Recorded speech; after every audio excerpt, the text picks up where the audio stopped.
I'm going to get tired of holding this damn thing.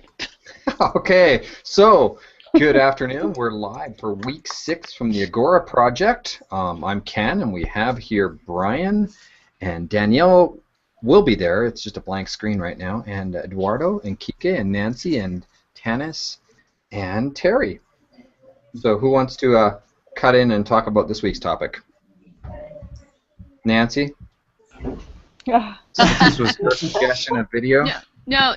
I was noticing that a bunch of you guys are using video, and so I thought it could be fun to say, okay, how are you using video? And Alan chimed in on that thread saying, you know, are you just kind of repeating what you do face-to-face, like recording a lecture or, you know, recording a PowerPoint, or are you thinking about different forms that could be more engaging, like a movie trailer or a dramatization or a comparison, something that would cause us to pay attention differently or cause your students to pay attention differently. So I'm kind of curious to hear how people are using video and what their thoughts are behind it, like the why. Excellent. So we've got a couple of guests in this afternoon. We have Danielle, who's enjoying his coffee there, and Eduardo. So as we said earlier, we really want to pass the baton more to the people from the University of Guadalajara to take over these chats, especially as we're transitioning out of the online and setting the birds free, as we should say. So, Eduardo, soltamos las palomas. Eduardo, adelante. Bien, pues, bueno, por ejemplo, la experiencia que he tenido con el uso del video ha sido videos, o sea, pedirles a los alumnos que elaboren videos para que expliquen o pongan, vamos, en común la experiencia que tuvieron a lo largo de su semestre. El antecedente de los trabajos que hacen, les cuento que yo soy profesor de la materia de prácticas supervisadas de psicología educativa y los alumnos van a diferentes escuelas y desarrollan proyectos de intervención para atender algún tipo de necesidad o algún tipo de problema que detecten que esté vinculado con los ambientes de aprendizaje, sobre todo aquellos problemas que tienen que ver con violencia, o sea, ambientes violentos, con contextos de mucha indisciplina, con dificultades de socialización de los niños, de esa naturaleza. Entonces, lo que yo les he pedido a los alumnos es que, bueno, apliquen su proyecto y luego diseñen un cartel digital y al final de cuentas ese cartel digital lo expongan a través de un video. Y entonces los alumnos, bueno, con diferentes habilidades, lo que han hecho es ponerse en la cámara y explicar, ponen un cartel atrás y explican algunos elementos así claves que yo les pido que contemplen para la exposición de su cartel. Bueno, eso ya lo hicimos al final del ciclo pasado, pero luego yo quería tener esos videos como bagaje para que los grupos que van llegando nuevos conozcan todos los proyectos que se han llevado a cabo. Pero tengo un problema, que todos estos videos los colgaron en el grupo de Facebook. Ahora que yo los quiero compartir con el nuevo grupo, no los deja verlos. ¿Sí? Entonces allí hay un problema que no sé cómo resolver. Y ahora en este nuevo ciclo, a partir, por ejemplo, del diplomado de enseñanza móvil, yo les he pedido que en lugar de que hagan esos videos al final del ciclo escolar, elaboren una memoria clínica paulatinamente, es decir, desde ahora vayan grabando, tomando fotografías de los diferentes momentos en los que llevan a cabo sus actividades en las escuelas. Pero me surgió un problema, o sea, yo les digo, bueno, tomen fotografías, pero no tomen fotografías de las caras de los niños. Tomen fotografías desenfocadas, o tomen fotografías, sí, tampoco tomen fotografías que identifiquen la escuela donde están. y tampoco utilicen música de fondo para sus videos. Oye, O si- Eduardo, sí, una idea, si puedo interrumpir, and claro que I'll sí. say this in English as well. So he's talking about his educational psychology students going to schools.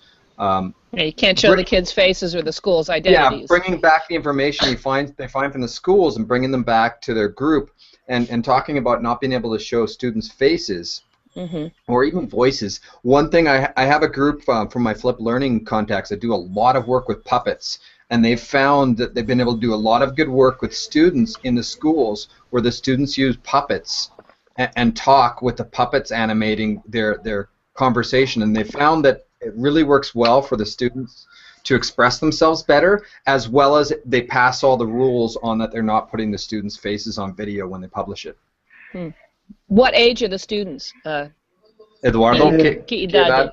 Van a escuelas que son de nivel preescolar, primaria y nivel medio, medio superior, Right, que es secundaria so y preparatoria. K8, K9. Sí. So they'd have to be pretty cool puppets. Sí. Well, yeah, but still, I mean, it's one thing to think about is going that way. Sí, aquí la cuestión es que regularmente, pues todo lo que se ve en el video está relacionado probablemente con algún problema, ¿no? Sí. Uno puede decir violencia escolar, y si uno asocia violencia escolar con el nombre de la escuela y con un grupo de niños, entonces No, uno no está puedes. ahí no puedes hacer eso. No, no puedes. Tienes que evitar Entonces, eso. Tiene uno que evitar y hay que buscar la manera de hacerlo, ¿verdad? Sí, adelante. Creo que Daniel quiere.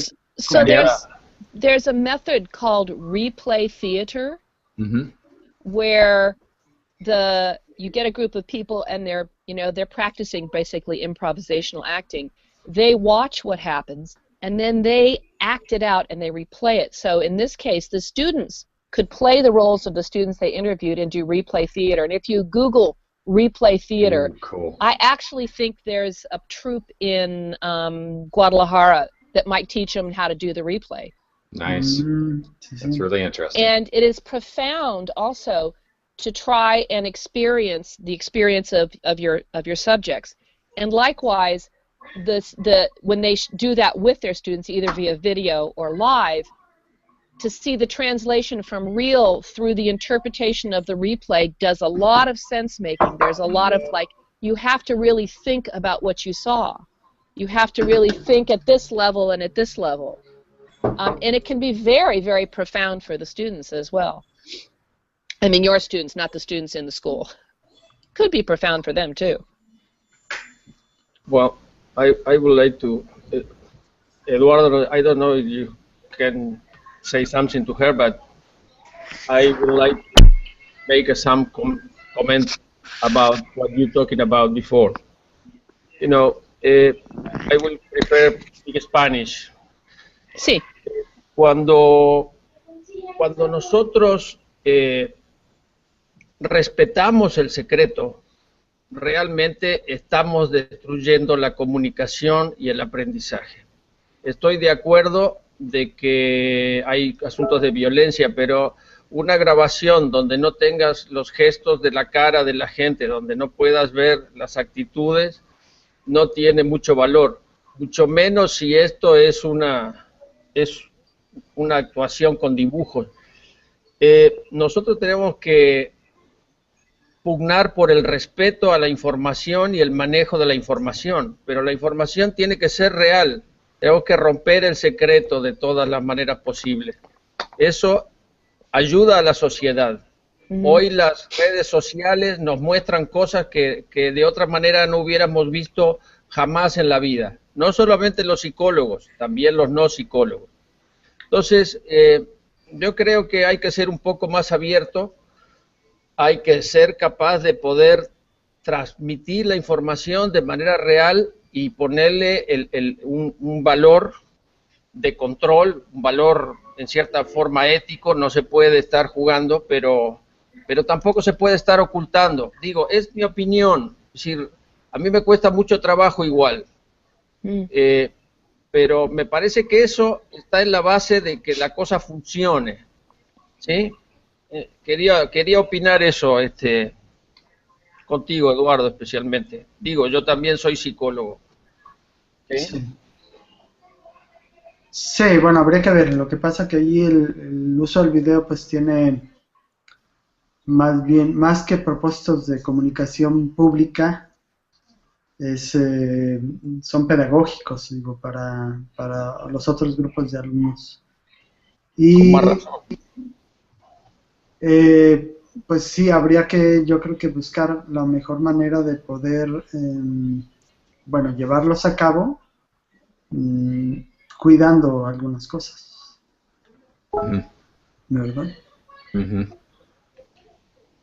Es decir, la política me parece que en principio no debe de ser el ocultar, sino el abrir, ¿sí? Todas estas cosas que consideramos patológicas, realmente a veces no son patológicas, nada más son prejuicios.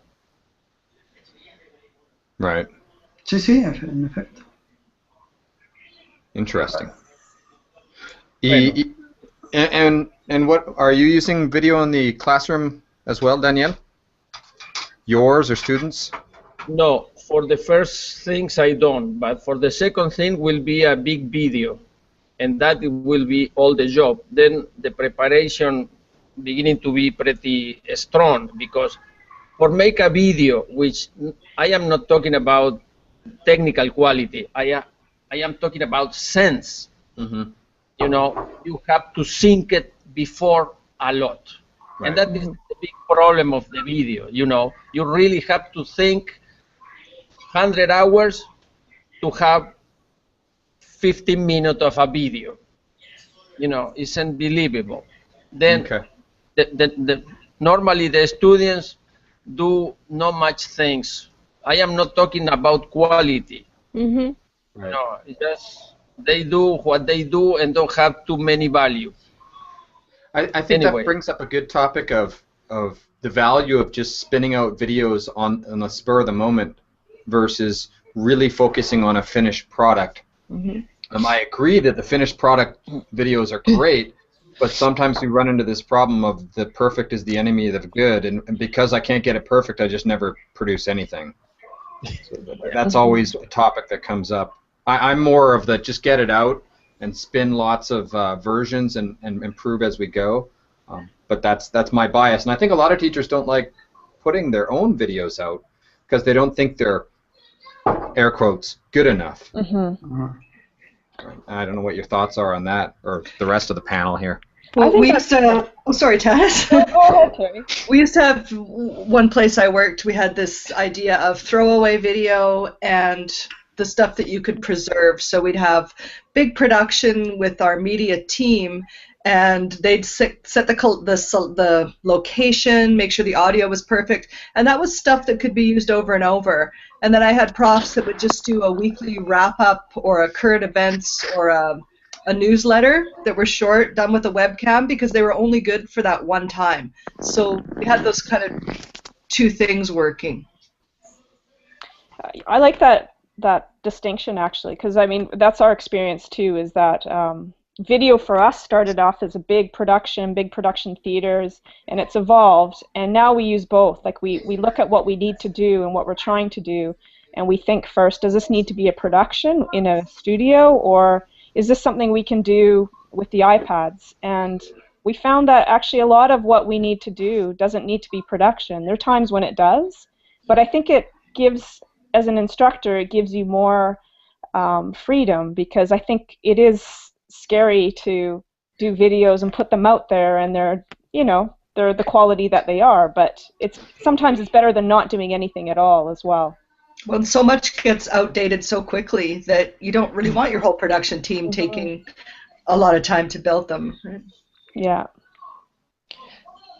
Kiki, you look like you had something to say. En realidad estaba tomando, I really was taking notes of what you were saying, because sometimes it needs to be translated. So I'm going to say in Spanish that a veces es mejor atreverse a usar un video que no hacer nada, y siempre nos da miedo dejar ese testimonio en video, pero puede ser algo muy casual, puede ser algo que podemos grabar con las iPads, y no se necesitan muchas veces grandes producciones. y puedes tener buenos resultados con eso, con algo sencillo. Sí. There's, Perdón. well, I take that as I watched some of the videos in my group. There was one where all the students were introducing themselves using a card that they wrote all their names. You know, they wrote something about themselves on the card, and they dance into the frame with the card. And I couldn't read anything that was on the cards, but I saw the infectious engagement and fun that was happening on the first week of classes. That often, you know, you have students who are still sitting and not moving in their seats, and clearly they were having fun with production special effects. The communication was not clear, but there was something incredibly wonderful about those videos.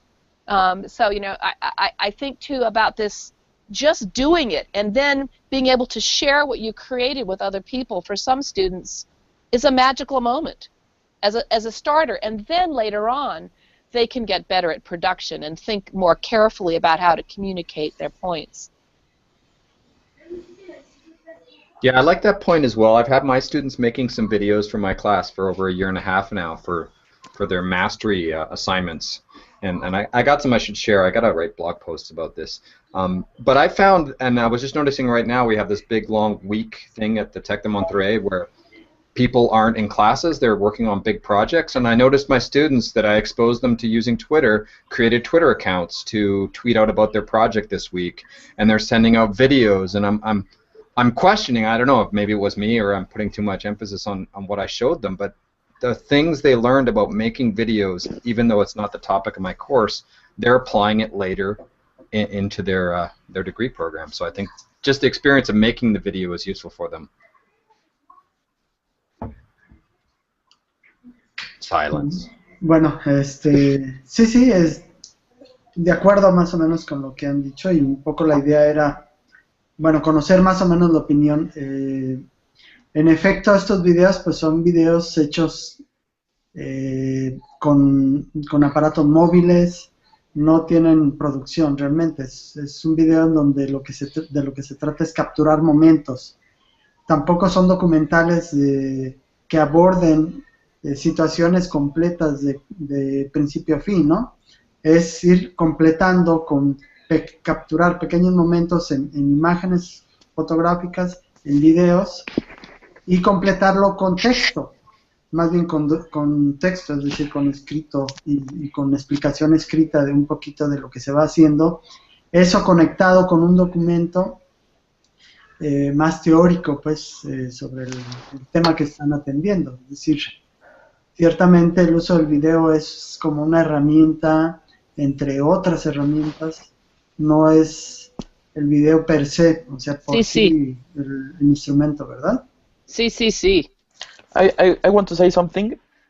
I think that it's important to prepare our students about the digital presence and the implications of having their image online, because we are all afraid of being judged, but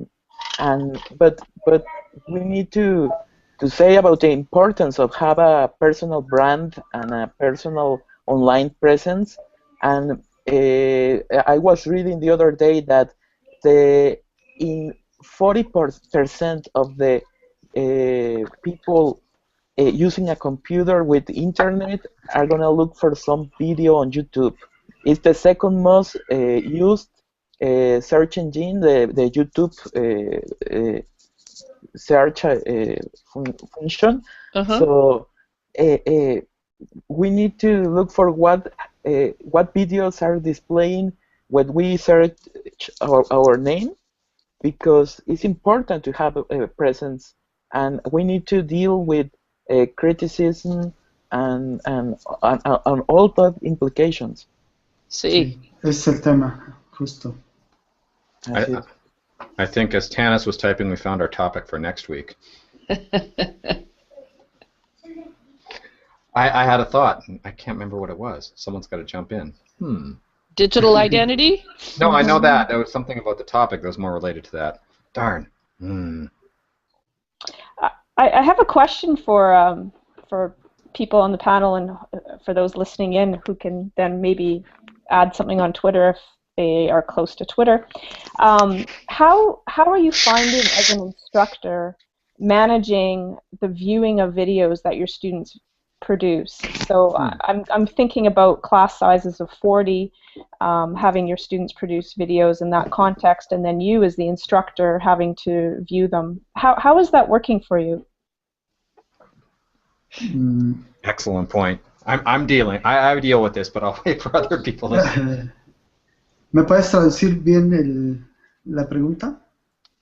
Sí, ¿Qué? pues sí, yo tengo el caso que mis alumnos tienen, a lo mejor unos tienen como 40 entregas y tengo unos 80 o 90 alumnos, entonces estamos hablando de 3,000 entregas que estoy revisando durante el semestre.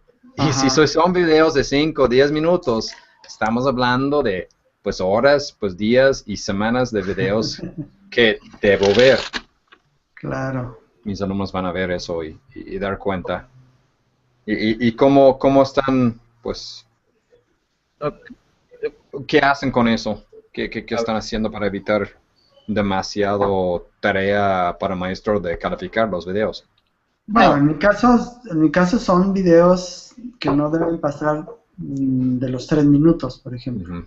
So putting a limit of 3 minutes or so. Sí. Yo también. Y la otra cuestión es que no son videos individuales. En efecto, yo tengo también aproximadamente 90 alumnos y les pido que hagan equipos. O sea, no hacen un video por cada uno de los alumnos. Yeah, sí, yo también, equipos limitados. Y también, I'm going to do this in English, is just like with the blogging, with the videos, they can produce as much as they want as part of their own learning and sense making. Right. They then curate what they want me to review for their grade. Oh, that's great. And I think this is something I'm learning always from Alan. They're not creating everything for us. They're creating it as a way to learn, and then select from that as their demonstration of learning. I'm going to pass to Sarah here in a sec, but I wanted to jump on that, Nancy. Thanks for that idea of having them curate for me, because I tell my students straight out that they're going to produce so much, and I do the math with them in front in class and say, there's no way I'm going to watch all these videos. There's just no way I'm going to. And my philosophy on student-centered learning is that they're doing this for them. It's their learning process, and they're blogging and they're making videos, but there's just no way I'm going to watch it all. And I use a simplified scale of grading for some of the assignments. It's just 0 or 1, done or not done. And others, it's OSU, outstanding, satisfactory, unsatisfactory scale. So I don't have to pull my hair out. This is a 7.2 out of a 10. But I love your idea of getting the students to kind of make a curated feed that I need to actually see. Sarah, are you there? Can you talk? Can we hear you? Sara? Veo Sara, pero está congelada. She's frozen. She got in. She's been suffering trying to get in. Anyone want to add to this topic as well? I have the question of the professor in this case. Sorry, Terry, for interrupting you.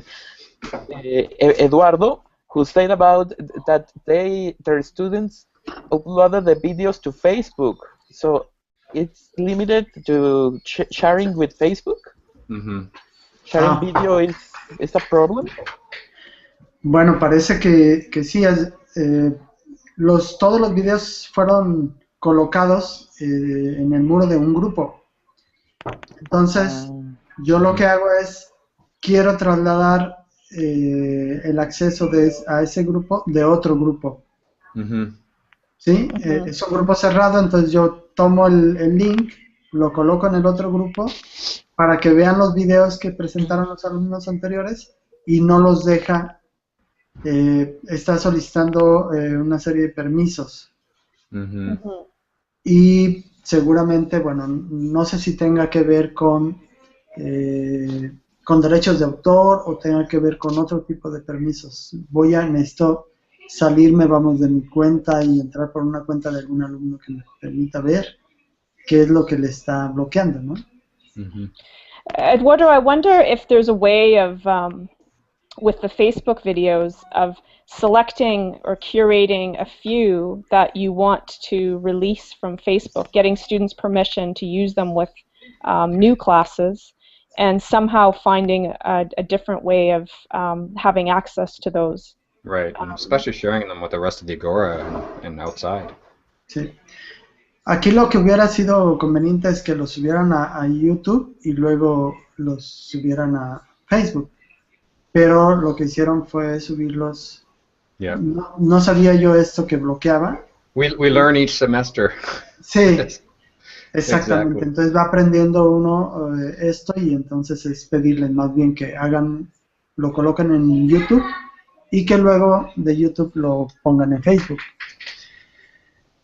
Ese sería, digamos, algo que podría resolverlo. Hasta ahora ya no voy a tener lo que hacer hasta el siguiente ciclo, ¿no?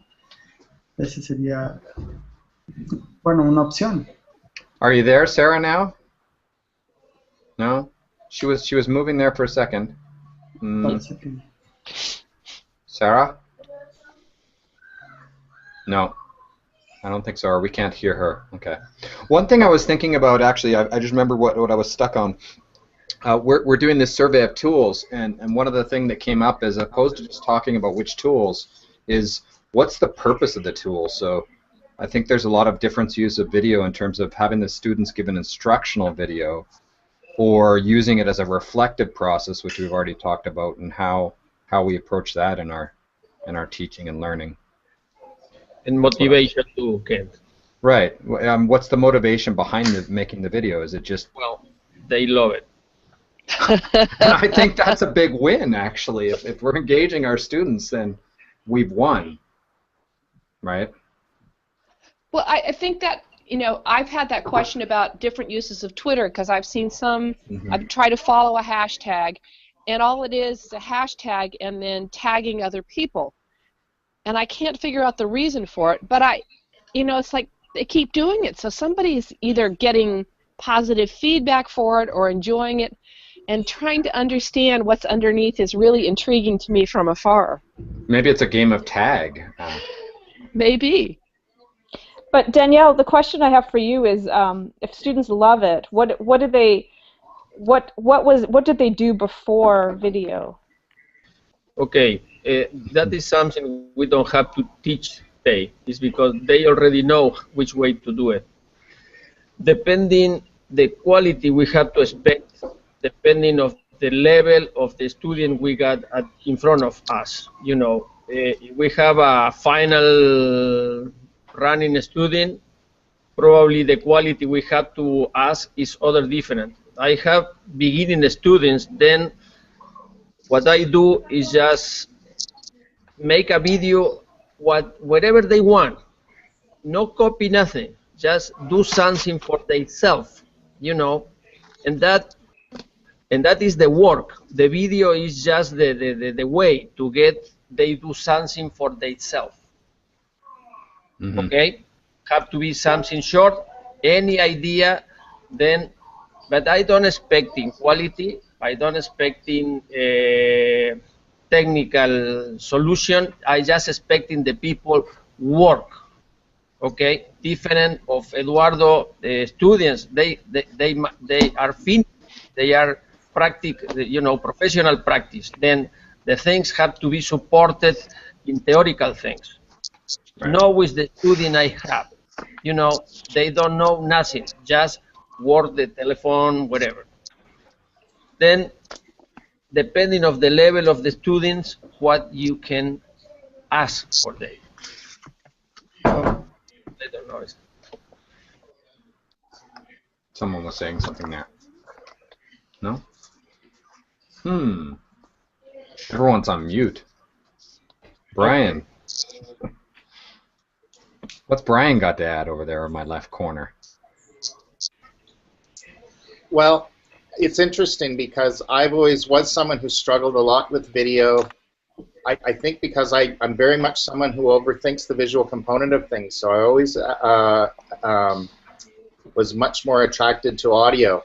But it is one of those things that when I pay attention to what students actually seem to enjoy doing, it has forced me to kind of take a step back and recognize that strategy needs to kind of be rethought through that. I totally reinforced the idea of letting go of perfection all the time, and that was something that can be very satisfying when you get past the idea of necessarily needing editorial, curatorial function on top of your video, that you can get that immediate emotional response with the people you're sharing with, which is always very good. Cool. So I was thinking, just really amplifying what I've been hearing. I think it's been very interesting, the different dimensions. And to throw you into the time machine, Bryan, is there something you remember from the U show when Alan went up and was there with you and dealing with faculty that were probably dealing with these same issues, right? Yeah.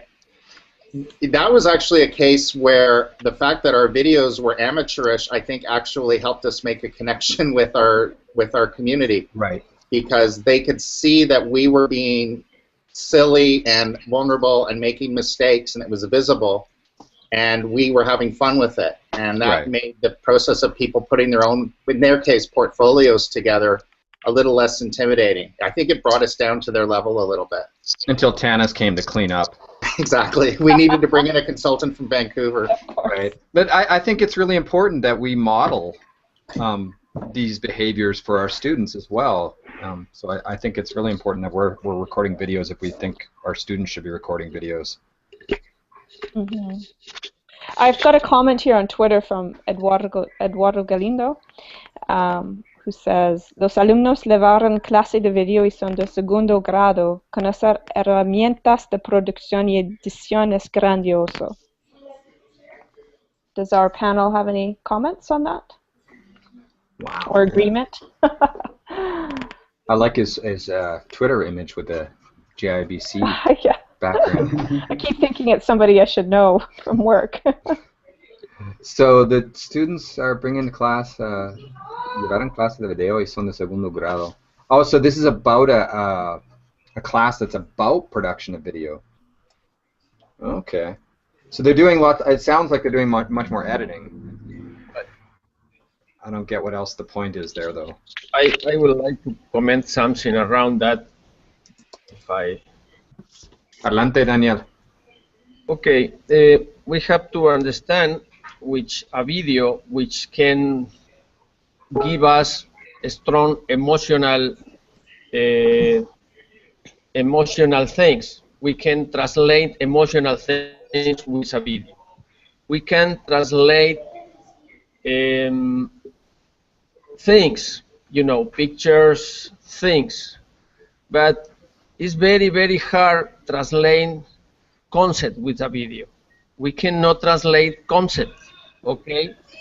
Then, anytime you want the people grow something in his mind, he had to put the things in words, okay?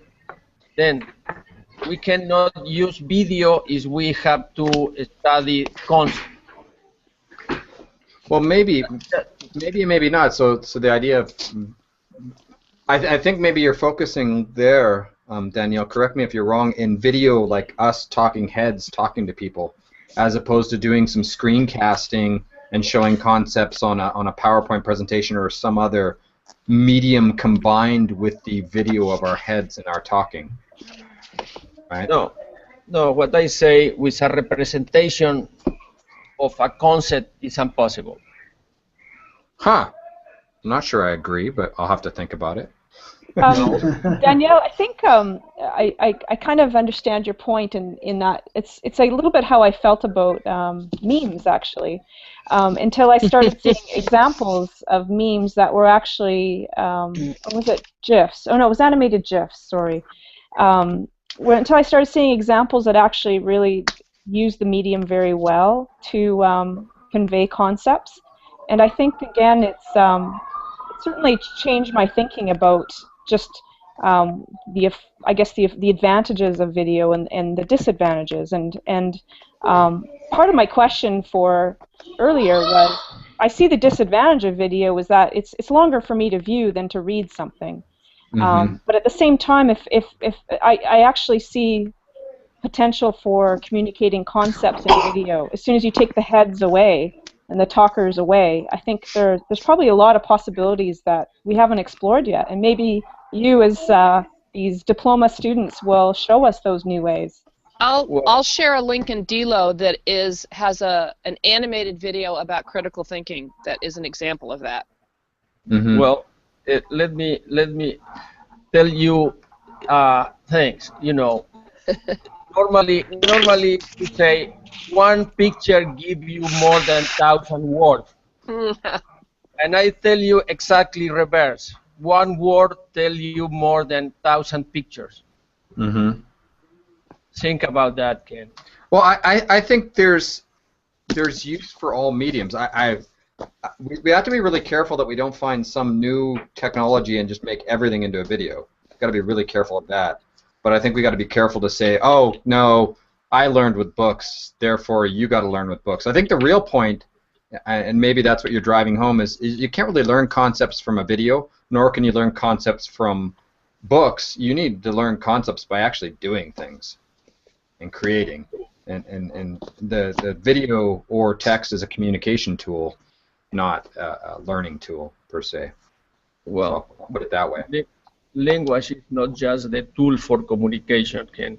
Mm-hmm. Structure the Bryan. Right. You know, for right. structure the Bryan, you need that. Mm-hmm. And well, but that's right. That means I don't say the video is not okay, but the video just can puede evocar a concept, not right. give you a concept. Right. And actually, bringing it full circle in different ways of using videos. I don't actually use my videos for very few instructional, showing some tool or some concept so much. I tend to use video for communication with my students. I have a weekly video I produce at the beginning of each week, getting my students started. What are we going to be working on this week? So that's my use. But a lot of people like to use it to explain physics physics concepts or chemistry concepts, or depending on what their discipline is. Yeah. Or biology concept. Sure, whatever's your area. I don't, because that's not my area. I tend to do screencasts with me writing code in Python or C++. It's rather boring. Although I have a student who wrote a poem about ifs and else's in C++ Python. That was fun. I think it'd be interesting for maybe in Delo to have, there must be a resource somewhere that lists all the possible applications of videos in teaching and learning. And I mean, I'm seeing in my own Delo group some examples that, you know, some of it is around the teaching part, but a lot of it is really about getting student feedback. And that seems to be the predominant use of video right now. Mm-hmm. But I mean, if I think about the different places where I've worked, video had its own flavor at every different institution that I worked at, and it might be interesting to see whether there's a resource that can be shared around that. We had early on when we started, Danielle Rubio had some students doing, it was cell structure, I think. Yeah. And each group of students took a totally different approach to the project. And so it was basically make a video, but they all did such different things with it. I found that really interesting. Mm-hmm.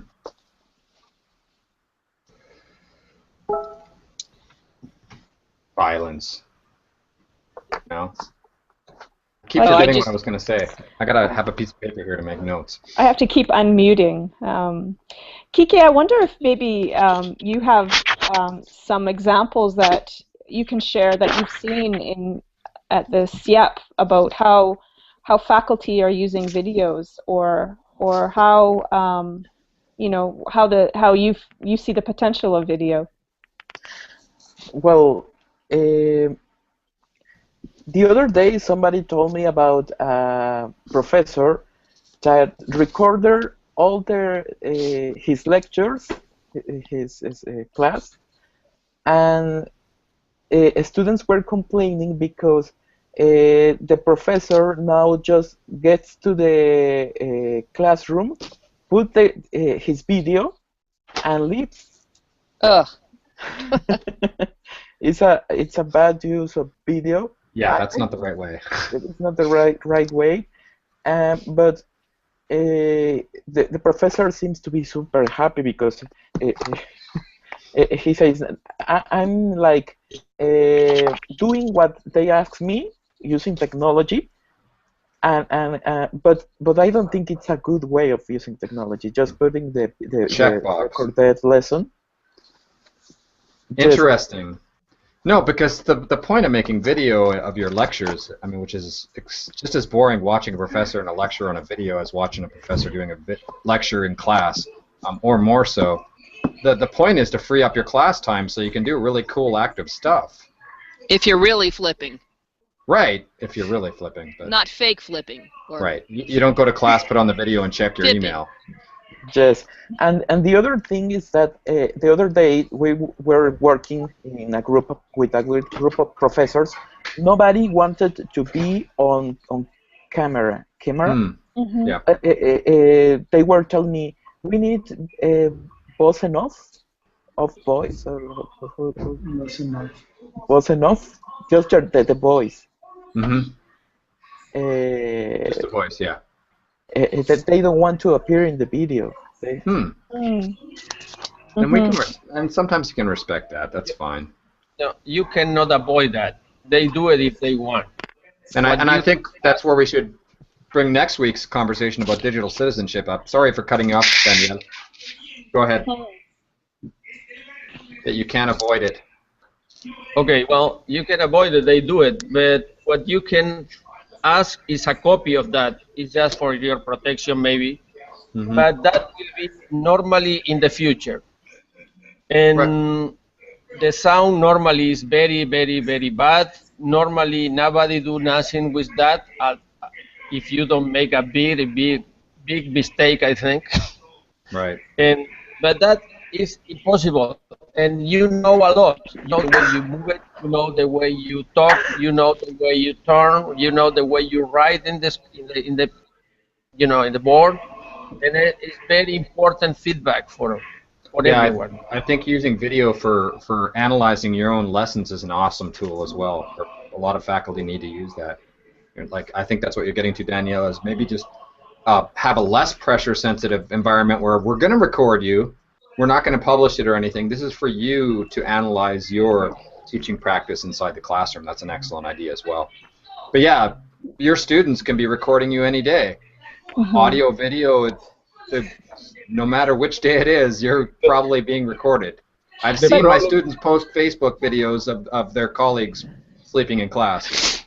But remember that video, it doesn't have to be the person talking, or the head, right? I mean, that's where the screencast comes in as well. Or tunes, or I mean, if anything, I mean, there should probably be very little of the professor in the video for teaching, unless they're demonstrating something, or I don't know. I mean, I wonder about this.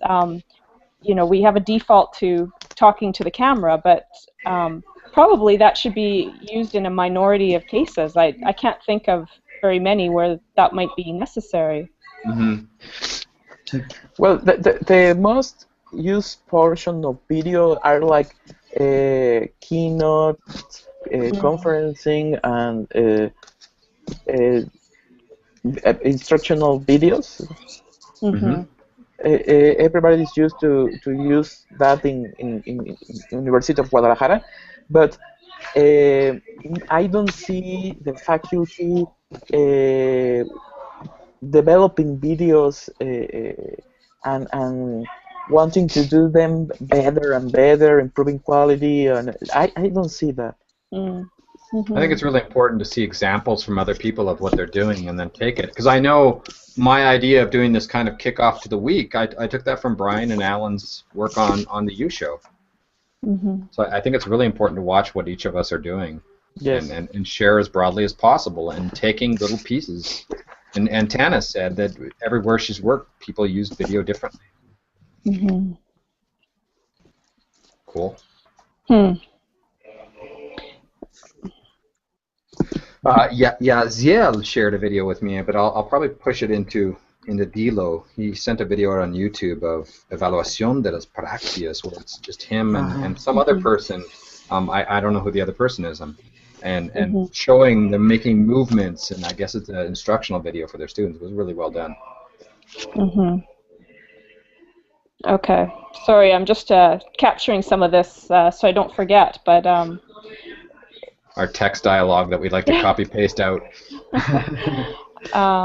Yeah, I guess this for me has been a surprising discussion on video actually, and it makes me wonder about you know.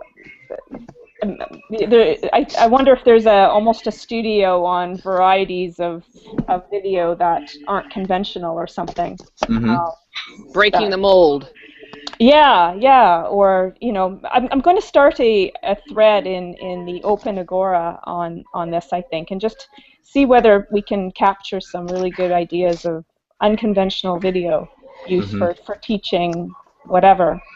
I know if Alan was here, and he's not, he'd be telling us not just to do talking head videos and get the students to go and have a plan and act something out or have a theme and make it fun and that's something that I took from another week when he brought up that point. It's the easiest place to start is talking to your phone camera or something, right? And that's understandable, but yeah, and I think it comes back to too, Danielle, what you were saying is really about it comes back again to the why and what is why do the video and what is that changing really for the students, so I'm really glad that we've tried to probe that question with you guys because sure, there's a million ways to do video, but there's, depending on what you're doing it for, there's good ways and bad ways. And when is the talking head a good way, and when is it really not useful at all?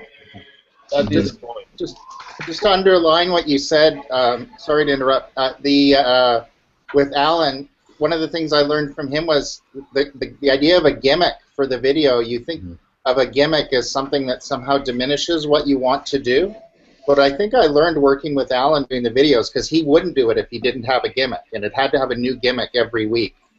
And I'm not sure what the best word for gimmick in Spanish is. It's como, I don't know, just a strange idea, a theme, a strange theme.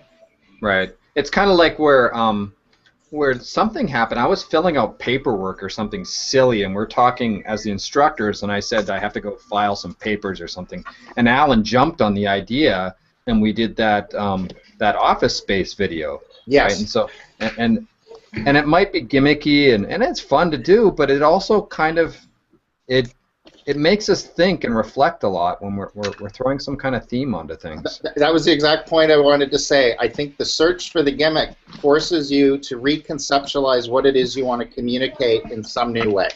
So another word for gimmick is a frame. Yes, and I think even if you don't end up using the gimmick, I think it's a useful exercise to just try them out. And don't force the issue. I mean, you might not this week. You don't have a gimmick. Okay, fine. Don't. Yeah. But even the process of brainstorming it, even if you end up going with a conservative, straight approach, I think if you take 10 or 15 minutes, how could I tell this story differently? I definitely learned that from Alan. I saw it every week. Right, and that's why I like to learn from other people, and I learned a lot from my students as well when they're making videos or other forms of deliverables for me, as I'm learning a lot from seeing their ways of doing things. Yeah. Who else has things to add to it? I want to kind of touch on the subject of out of video as well. We should probably touch the subject of final deliverable for the diplomado sometime, because people are starting to stress about that. I know we're putting together this survey of tools, and we might want to mention that. Nancy might want to talk about that if she's there. I'm here. I just turned my video off because I got so tired of holding the damn iPad. Did you want to mention something about the tool survey that we're kind of bouncing around and changing the focus? And well, we're creating a little survey because we're trying to actually find other bridges for the very type of conversation we've had here today, which is, what are you, what kind of group of things are you using? Why are you using them? And what can we learn within that sort of tool, audio, video, memes, visuals, whatever. And what can we learn across them? And I think, this idea of a theme is an example across them. And then there's a whole bunch of stuff that's within video that we can learn. The whole thing about digital identity in video. There's tons of little slices. So with the survey, we're hoping to kind of open up a line of sight or a vista to what people are doing so that we can play with that a little bit, and hopefully we'll have that survey ready by Monday. Yeah, we keep pardon me for bouncing my what the focus and the what we're Yeah, trying we're to not- get out of the survey is, so we're throwing that up in the air, and so it's hard to be specific about what we want. I We're think working on it. a lot of you are struggling with that as well in terms of getting data out of their students, is making sure they get the instruments set up right before you launch it on your students. And data that's useful, that you can, it's not just showing somebody a pile of junk. Right. Mm-hmm. And you don't want to ask them 3 or 4 times either. Mm-hmm.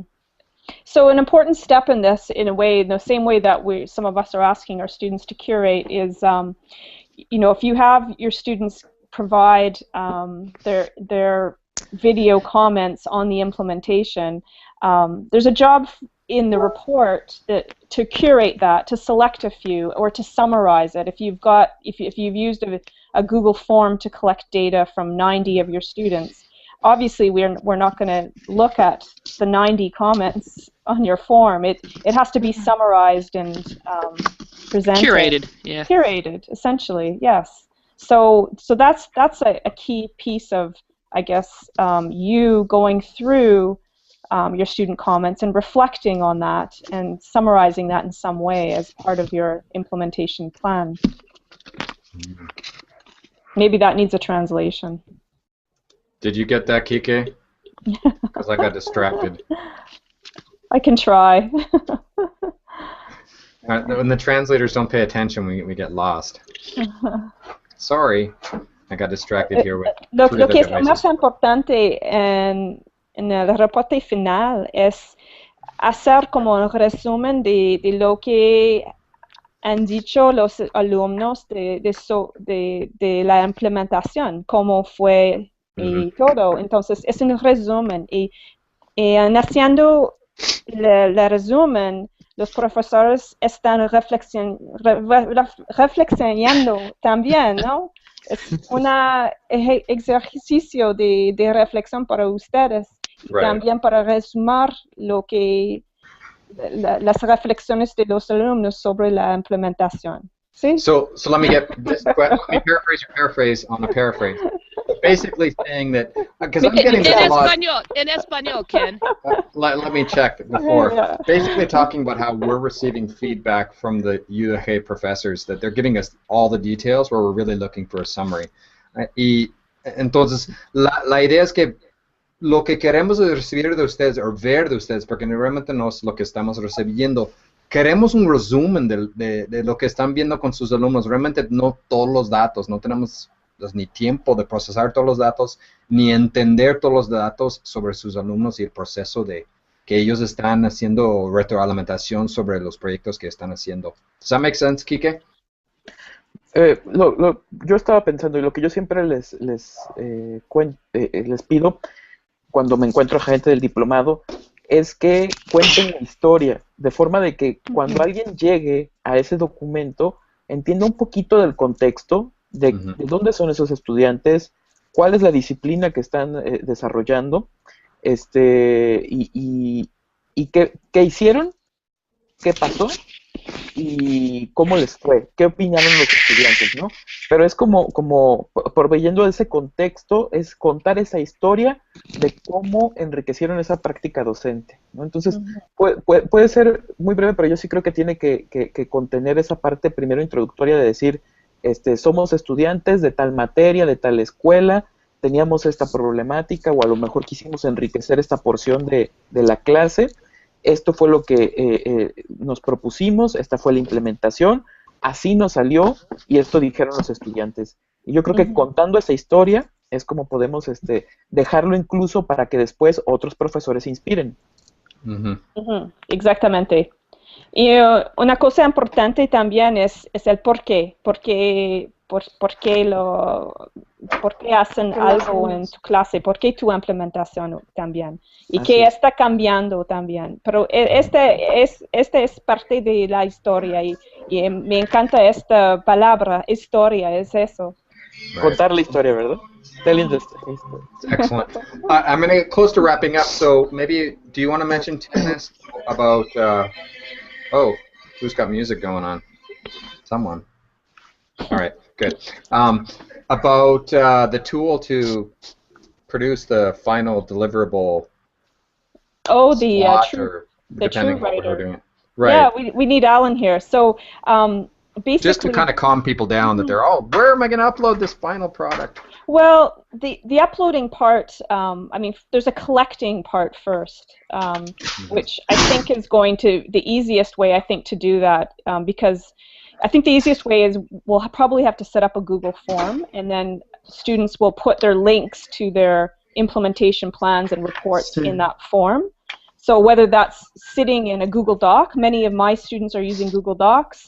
Maybe it's a Google Doc with a YouTube link for student feedback. Maybe it's a hashtag, but that I think is going to be the easiest way to associate students with their implementations. Okay. And then after that, the final artifact that we would like to create is a curated resource of your best implementation that you can share, and we will put this in another, I believe it's a WordPress type. Yeah. It's a special. It's going to look like a magazine. Yeah, so it will look like almost like an open book in a way, but with ways to search across disciplines and to see your best across 300 professors. So it should be a really great resource. Excellent. But that feeds into the face-to-face that we do in December as well. So. Right, and we'll be talking more about that as things come up. Yeah. So I think we might have found our topic for next week: digital citizenship. Digital identity. Digital identity, digital citizenship, and talk about that next week. I'll just give everyone a chance to wrap up a last comment before we shut the session down. Daniel? Well, the last week I write for you some comments, but I prefer explain a little bit, just pretty quick. Well, the use of the technology in the case of WhatsApp, with the things I am using, is because everybody have it and they use all day long. Right. That is the more important thing. That means anytime we are competing with the stupid time of the life, with things can be for the university. Mm-hmm. But we have to be very creative, you know. We have to. I don't think the things I am using right now have many learning things, probably. Have some learning. But the most of the things, they have agitation. That means everybody participate, everybody be in touch with the class all the time, talking in between. Then you have to do something nice, at least each 15 days for motivation. Well, you know. I like that. Well, the students talk each other, you know. You don't have to participate too much. That is another important thing. You don't have to read everything. They are doing things. And other thing, I receive feedback without us feedback. Mm-hmm.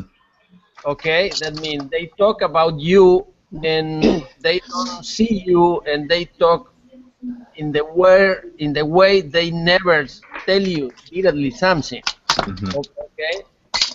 And they are honest, much honest. Excellent. Thanks, Daniel. Okay. I'll let Eduardo jump in here. Sí.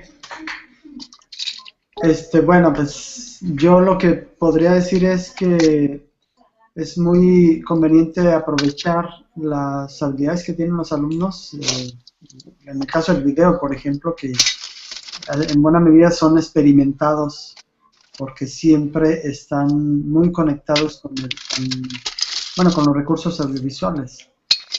Y sobre el asunto de estar dando cuenta de lo que estamos haciendo a través de Dilo, creo que los formatos que tienen en Google Docs, pues son muy sencillos, son muy útiles y efectivamente uno puede ahí prácticamente contar esta historia de la que ustedes hablan, ¿no? Porque las preguntas están basadas pues precisamente para ir diciendo qué hacíamos, cómo lo hacíamos y qué vamos a hacer ahora y por qué lo vamos a hacer. Y de alguna manera, pues en la medida en que podamos irlo haciendo a lo largo de estas semanas, ir agregando qué fue cómo evalúan los alumnos, qué experiencia tuvieron con la implementación de estos planes, de estos retos. proyectos de trabajo.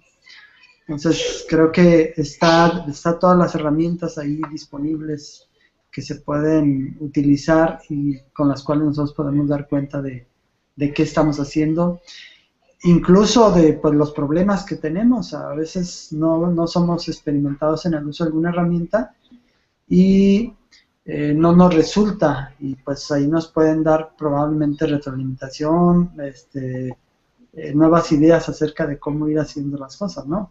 Como es el caso, por ejemplo, esto de los videos que nosotros subimos a Facebook, pero que porque no están en YouTube no se pueden compartir, ¿no? Excellent, excellent. Well, thank you, Danielle. Thank you, Jorge, or Eduardo, for joining us. Sarah, I don't know if you can unmute and say something. I think you're just basically watching us today. 1, 2, 3. No, don't think so. I muted Sarah as well as I was trying to find who the noise was coming from. But one thing we've been talking about is we're really happy we have UdG professors coming on and joining us. This is really, really important to us. And the dream is that this just keeps continuing when we go away. And then some of you are organizing this weekly hangout. I've done the last couple. Alan's done some. But if someone else wants to host, I mean, I can give you the keys, and you can be the host of the weekly event. There's no problem at all there. So I'd like to thank everyone for joining us, and thanks, Bryan. He had to step out to a meeting really quickly. So he said thanks for everyone, and you'll see us next week. Anything else you want to add, Tanis or Terry or Nancy, before we wrap up? No, they're nodding their heads, shaking their heads. All right. Well, I'll let it go for there. We're up on the hour now, and everyone stay in touch, and we'll see you next week for the Agora Online. And I'll hit the stop broadcast button. Bye.